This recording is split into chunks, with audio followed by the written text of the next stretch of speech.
Hello, my friends. We are back with another bullet journaling video. It's been quite a while since I filmed one. I think the last one I did was November, but even then before that, I had taken a bit of a break. So I've been using just a regular planner since then, but I've really been missing this, and I've missed setting it up and making it my own. So we are back and I am super excited. So we're gonna show you, I don't know, I keep saying we, but I'm going to show you my June plan with me.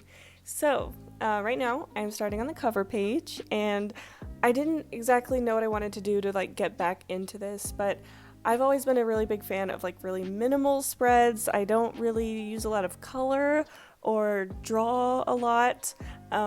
So I went with this super simple theme page for June.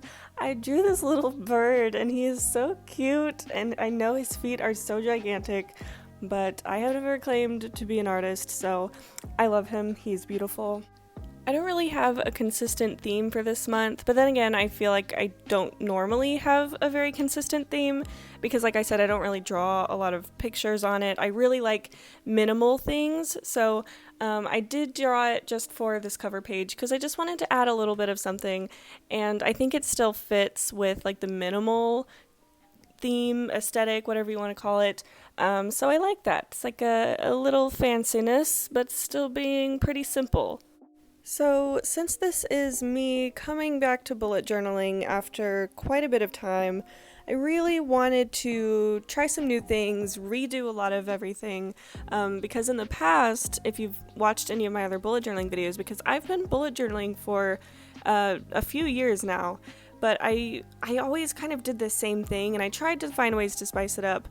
But for this time, I really just wanted to do new things that I'd never done before, kind of get out of my comfort zone with some things, and I guess that means I probably could have drawn or used color, but, I like the minimal thing. But I tried a lot of new things with spreads and trackers, and I'm really excited about it. So here, this is kind of like the overview page. Also, I totally didn't mean to draw that line in the middle of the book list column on the right, but I'm not very good at following my own outlines, so I messed that up, but I was like, oh, I'll just make it a little bookshelf because it's, a book list. And it turned out alright, so I'm fine with it. But on this overview page, I just have monthly goals at the top. I have a sub count box just for tracking YouTube stuff. I have a playlist at the bottom, which I will fill out in just a second, and a book list on the right, which I will also fill out. And doesn't that just look so cute with the little bookshelf? Ugh, innovation, love that. So the book list and the playlist are both new things that I've never done before. I've always seen other people do them in their bullet journals, and I always kind of thought it was kind of cool, and I wanted to try something like that.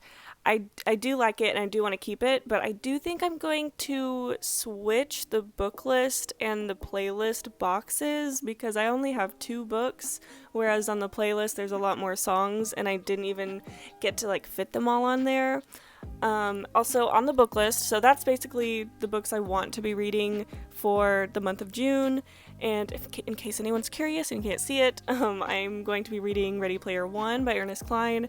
I have not read it or seen the movie, so I think that'll be fun. And then Push by Sapphire, which I have seen the movie that was based on the book a long time ago, and I just recently got the book, so I've been really excited to read it. And then for the playlist, I think I'm just going to be doing songs that I've been really into recently that also kind of remind me of that month. So with June, it's the beginning of summer, and so I just wanted to do songs that I've really been into recently, I've been listening to a lot, and they also remind me of summer in June. So I just kind of thought that was pretty neat. And then on this side, I am doing my gratitude page, which I have had a gratitude page in past journals, and it's something I kind of stopped doing, in the later ones before this big break, and I'm not really sure why, but I really want to get back into it because I think gratitude is super important, and it's something that I really want to bring back into my daily life, make it more of a habit, because I know when I did used to do it, it was really nice, and I enjoyed it, and I liked it a lot. Also, I messed up on this side here again because I don't know how to follow my own pencil outlines, but I just turned it into this design. So truly, I'm so good at innovation. So I'm really happy with the way this page turned out. I think it's a nice little overview to the month. And so now we are moving on to the next page, which I think is my favorite page of the month. And that's because it's all of my trackers, and if you watched any of my old bullet journaling videos, you'll know that I love trackers so much. I love tracking everything and seeing how certain things relate to each other, and I love it. It's so much fun. So I will be explaining the trackers as we kind of get further into the process. I am using a ruler right here. I was planning on using a ruler for all the lines, but as you saw on the last page, I didn't use a ruler for the first page, and that's because with the way this camera was set up, it was kind of like in my way. So it was like a really weird angle, but I just knew with like all the trackers, there's so many lines that have to be really straight, and so I did my best. Some of them were a little off, but that's just me and also the camera because it was right in my way, but I think it turned out pretty well. And I actually don't mind the look of like not perfectly straight lines like on the other page because I don't know, I think there's a time and place for the super straight lines, but I also think there's a time and place for the sort of squiggly, wonky lines because I think it gives it character. There's something kind of cute about it, you know? But that is not this page because there were too many lines. So let's get into the trackers. The first tracker right here, and again, I got all of these from inspiration from other people's bullet journals, from Reddit, Instagram, YouTube, Pinterest. Super, super helpful if y'all want ideas for new spreads or anything like that. But this first tracker on the top, I have all of my days of the month going horizontally along the top. And then the first one is rated from 10 at the top, 1 at the bottom.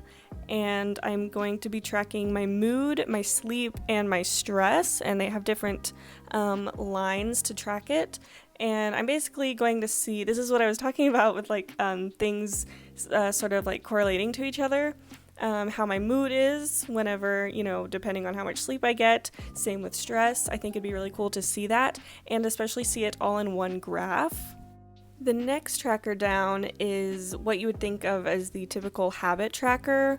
And so these are just normal habits that I want to keep up in my daily life and I want to keep track of, make sure I'm doing them.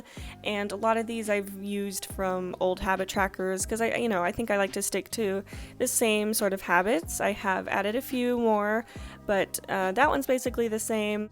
The next tracker going down is a little bit different, and it is tracking food, so things like dairy, eggs, fruits, vegetables, stuff like that, because, I want to, again, I'm tracking these things, and I found, maybe I have bad skin or stomach issues on days where I have dairy, and, especially some of these things I'm trying to cut out, or lessen, like the dairy and sweets and processed food and cutting out food after 8 p.m., stuff like that. And also I want to make sure I'm getting enough fruits and vegetables. So I think that's going to be really cool to see, as well as, seeing how it can correlate to like my mood and stuff like that. And then the next tracker below that one is my water tracker, which I have had in the past. Just pretty straightforward. It's got 100 ounces at the top, 20 ounces at the bottom, just so I can keep track of my water intake throughout the day. And then the last tracker is the weather, which I've never done before. We're going to see how it goes, but it's mostly to see how it can affect my mood up at the top, as well as the other things. But I think our moods really depend on the weather. And so I thought that would be a pretty cool thing to track. Moving on to the next page, this is the first week of the month. This is my weekly spread, and this one's super different. I've never done this before. I just recently heard about it or learned about it. So on the left, I have every day of the week, and it's basically going to be the main events, appointments, things that are going on throughout the week, not necessarily tasks, but just things that are happening that maybe I need to attend, or like my work schedule, something like that. And then on the right side is where I'm going to be keeping my tasks. And this is actually something that is called the Rolling Weekly Spread, and I believe it was created by Plant-Based Bride here on YouTube. She also does bullet journaling videos, but I think she created this type of weekly spread. I've never used it before, but I do think that it's going to help with being more flexible, and instead of just listing tasks out for the day, it's going to see more when you can finish them throughout the week. And then at the bottom of that last page, it was just my workout plan and my meal plan for the week. So now we are at my overview, my nice little flip through at the end of the video. So I hope you enjoyed, and I hope you are excited for more bullet journaling videos, because I sure am, and I think it's going to be a lot of fun. So I hope you enjoyed. Thank you so much for watching, and I will see y'all in the next video.